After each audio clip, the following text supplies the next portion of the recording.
Hi everybody, this is Liz with 143 Handmade, and today's Mass Make Monday is going to be these pockets. It's a double pocket and you can adjust the size in a lot of different ways. I just made this one with full-sized, pages out of a book.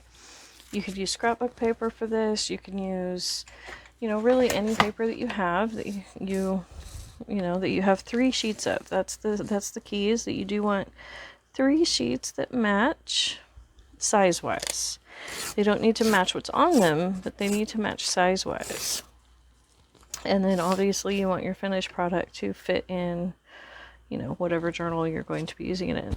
Since I like to just make, pockets and whatnot, ephemera of all different sizes, I really don't worry about it because I do sell my surplus in my Etsy store, as well as it's just good practice. It gives you a chance to play. You never know if you're going to like a size until you try it. And so what I've decided to do is with this set is just make it a little bit smaller. This is 3 sheets of paper that are stacked up. And by tearing them all the same, they're all now the same size. And I don't have any of the white space here around. I've completely eliminated that. So I want this one for my back page because it has the text that goes all the way up. That's an interesting little image on the back. And then, sometimes it matters, sometimes it doesn't. In this case, it doesn't matter. But it will matter sometimes which one you fold and which one you put on top and whatnot. So just pay attention to your patterns and paper colors and whatnot, and deciding which one you're going to fold where. But you take one and you fold the corner down, just 2, and then you just take it back just to the other edge. Don't take it past. And then on this one I folded it this way, so on the next one I need to fold it this way, so that they are opposite. And they sit on here opposite. I have found too that, especially when you're using book pages, sorry about the flies, driving me nuts, but as I've said before, like with pigs and cows and living out here in the middle of nowhere, flies are just a fact of my life in the summer. So, but I like to, especially when using thin book pages, it's especially important to go ahead and glue these flaps down. You certainly don't want to cut them off. Well, I mean, I guess you can, but you definitely don't want to with a thin book page, because by folding them and gluing, you're increasing that strength, the strength of that paper. Another important fact step is to, if you're going to ink, you do not want to wait till you have it constructed. You do want to go ahead and ink these edges now, because you will not be able to get to them to ink them the same way once it's constructed. And so it's just so much easier to go ahead and just ink it at this step. So there we go. And just get it a little more. And sometimes what I'll do too is on the back one, I will grab my whatever my primary color is, I'll use that first. But then I will go ahead and grab some black and just extra intensify that back edge like that. So that way let's go ahead and get rid of that. So here's our back page. And then this is the page that I would put in the back, because it has that nice bold black edge. It really makes it pop and stand out. So, but it really doesn't matter. It's totally your choice which one. There's no right or wrong here for construction purposes. You can totally sew these, and I have sewn a bunch of them. This time I'm just going to glue while on camera. One of these days I will figure out how to get my camera and the lighting. It's actually the lighting is the big problem for me in recording while I'm sewing my sewing machine just does not fit anywhere that I can get good side lighting, you know, because you can't really light a sewing machine from the top and still see anything. It just doesn't work. And I don't have any lights that I can really bring in from the side. But once I get that figured out, you guys will see a lot more sewing, because I do really enjoy sewing paper. So, and then we just put it on here and measure, you know. So we want the glue to come up to just below this, the post pile Uting. that's the mark that I'm looking for when I come down. I could have started over there so that way I didn't have to remember as I come around.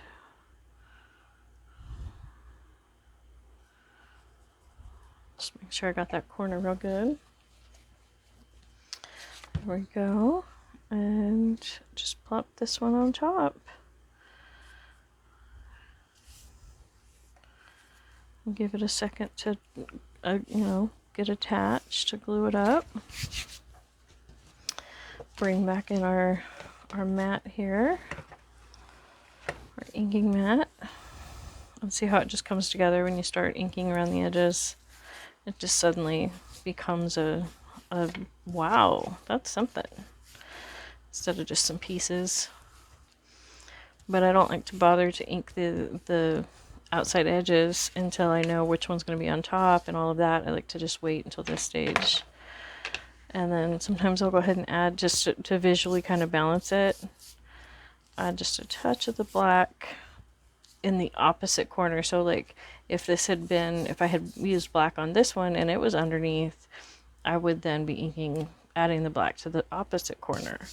But this way your eye is drawn between the two. So there we go. So that's the concept of what we're making. We'll see how many I get through today. I can't see, I didn't get set up to where I have a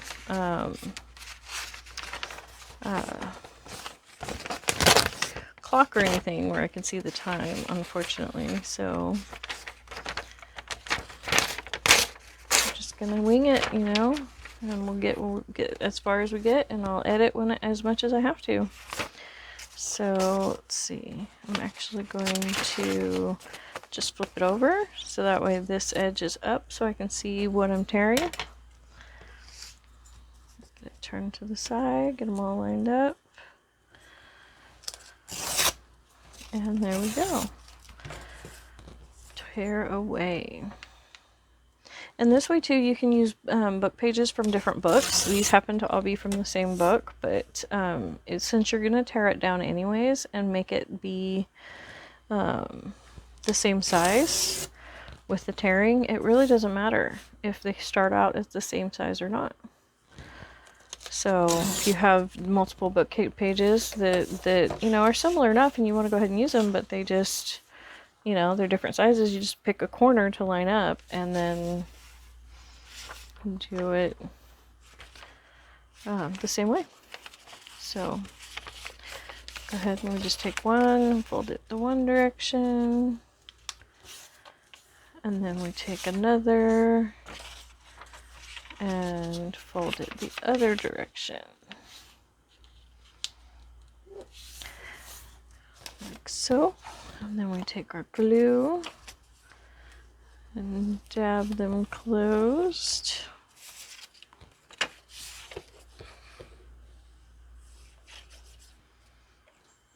There we go.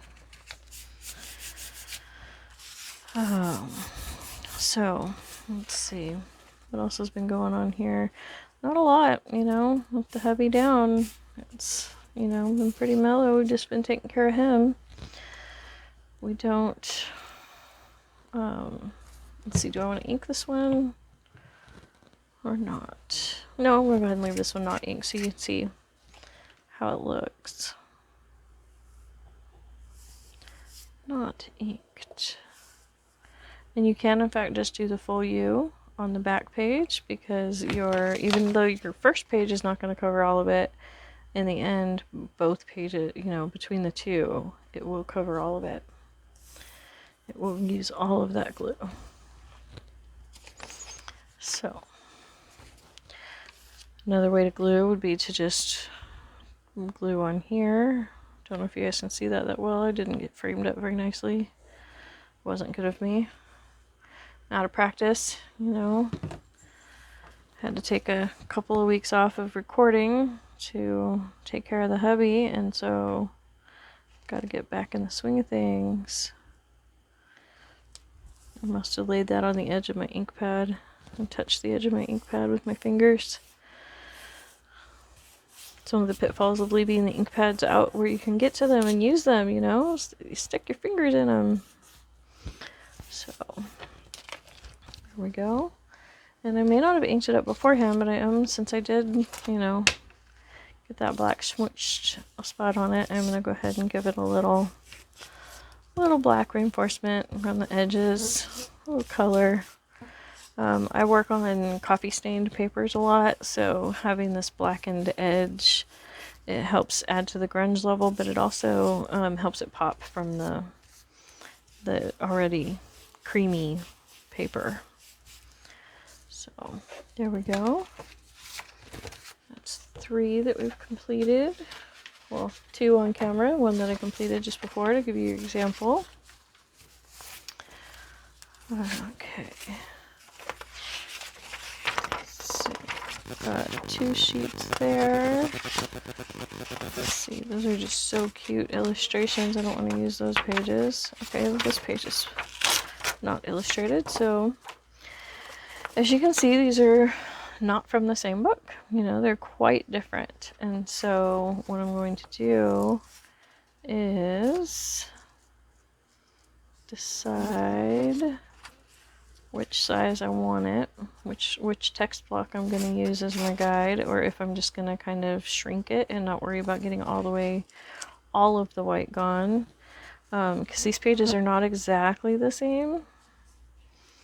And so all I'm doing is, okay, I definitely want to take out this roughly edge because it's just being difficult. So I'm just going to start there with having them lined up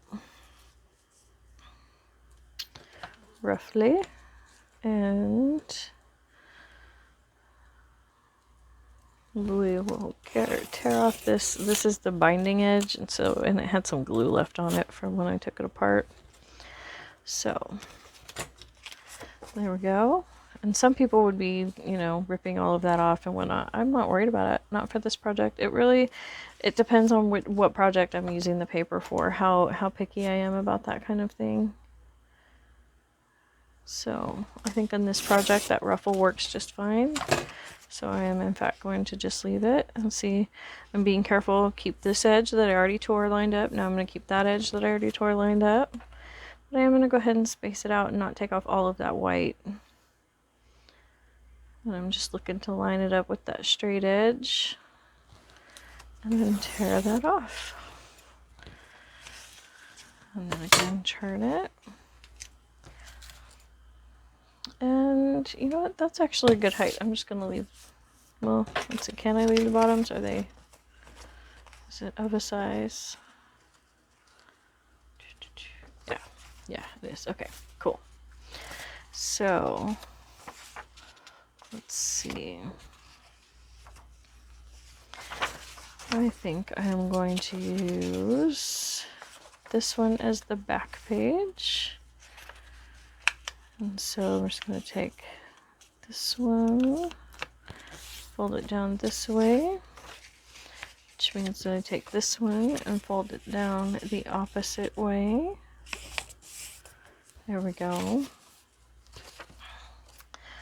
So I'm curious as to, you know, if you guys watch these Mass Make Mondays, do you also mass make stuff, or do you just enjoy watching people mass make stuff? Because, you know, I watch all kinds of videos of stuff that I'm never going to be able to do.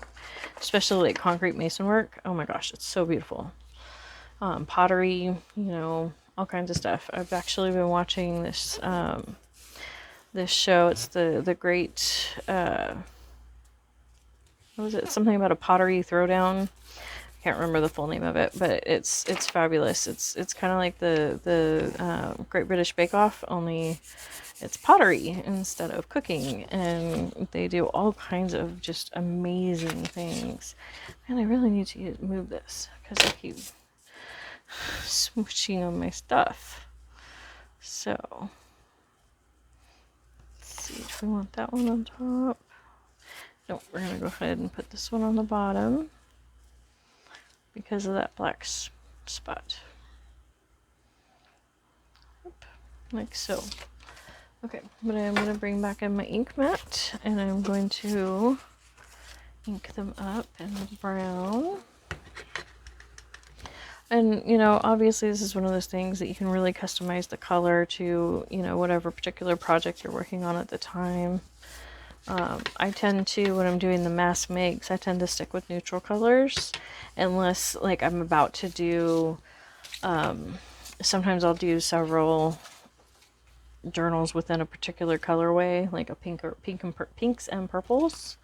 And so I will go ahead and ink up a bunch of stuff in pinks and purples, and then I'll just use it, you know, as I make that couple of journals.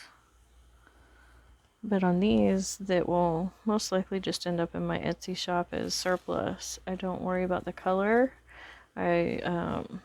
I do, I just keep it neutral, so that way it doesn't, I don't have to worry about the color, I guess would be how I could word that. So, oh, I got some glue on top.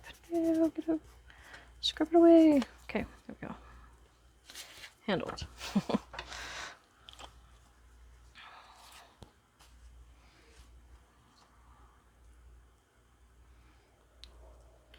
So, there we go. And if you do mass make stuff, you know, what do you do with your mass make stuff? You know, because I found that once I started mass making things, I realized that, you know, I could make way more than I can use of just about everything when in the mass makes. So I'm just curious as to what everybody else does with their stuffs, you know. So there we go. Our ink mat. Go ahead and ink it up. And, you know, this white space on the bottom is bugging me a little bit, but, you know, I can, you know, add another pocket. I could, you know, add a word or sentiment or stickers or, you know, any number of things. Just kind of sliding that corner down just a smidge so it sits a little better. There we go. So, there we go. But yeah, to add a pocket to that would be, you know, as quick and easy as grabbing just another sheet of book page. Tear one of these off. It doesn't have an illustration on it. There we go. And you know, we could just fold it, you know, tear off the stuffs to get it the right size. And then just put another pocket along the bottom there. Or could just grab, you know, most of us have paper scraps and stuff laying around. You know, just grab a paper scrap like that and put the little finger hole there and add a pocket. But when I'm mass making them, I don't generally add that lower pocket. I do have some in my shop, I think, that are like that right now. Honestly, I lose track of what's in there at any given point as far as the pockets go, because it just depends on what I've been making lately. So, but there we go. There's it's a really simple pocket, but as you can see, you can put quite a bit in it. You know, it will hold your good tall bulky tags, and the whole thing can be anchored down, you know, as a pocket in the U shape, so it's just a pocket at the top, or a side loading pocket, or if you have washi tape, you could even hinge this could be a hinged pocket or a flip up pocket. You would just have to need to make sure that everything you put in it would be lower than that if you hinge it to the top. But that would be another great way to use these. So thank you so much for joining me today. Don't forget to like and subscribe. Hit that subscribe button. It means a lot to us growing YouTubers. You know, anybody who's trying to grow their channel, that subscribe button, it makes all the difference for us. So Thank you so much for your time. I greatly appreciate it, and have a good day.